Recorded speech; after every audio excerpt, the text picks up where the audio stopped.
Hi అండి, అందరూ ఎలా ఉన్నారు? బాగున్నారా? నేను చాలా బాగున్నాను. ఈరోజు మా ఇంట్లో దోసకాయ పులుసు చేశారండి. అది మీకు కూడా సింపుల్ అండ్ ఈజీ వేలో ఎలా చేస్తే దీనికి కావాల్సిన పదార్థాలు నూనె, పోపు దినుసులు, ఉప్పు, కారం, పసుపు, చింతపండు నానబెట్టుకుని పెట్టుకోవాలి. అలాగే దోసకాయ ముక్కలు, టమాటా ముక్కలు, కొంచెం కరివేపాకు, ఉల్లిపాయ ముక్కలు, పచ్చిమిరపకాయ ముక్కలు, అలాగే వెల్లుల్లి ఇవన్నీ పక్కన పెట్టుకోవాలి. ఇప్పుడు స్టవ్ ఆన్ చేసి ప్యాన్ పెట్టుకుని ఆయిల్ వేసుకుని అందులో పోపు దినుసులు వేసుకోవాలి.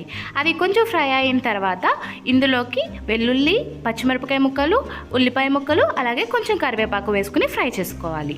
ఇలా ఫ్రై చేసుకున్న దాంట్లో టమాటా ముక్కలు వేసుకుని ఇవి కూడా సాఫ్ట్ అయ్యేంత వరకు ఫ్రై చేసుకోవాలి. ఇప్పుడు ఇందులో ఉప్పు, కారం, పసుపు వేసుకుని ఫ్రై చేసుకుని దోసకాయ ముక్కలు కూడా వేసుకుని ఫ్రై చేసుకుని ఒక గ్లాస్ వాటర్ పోసుకొని వాటర్ అంతా ఎవాపరేట్ అయ్యేంత వరకు ఉడికించుకుని మరొక గ్లాస్ వాటర్ పోసుకుని ఇప్పుడు చింతపండు పల్ప్ వేసుకుని ఉడికించుకోవాలి.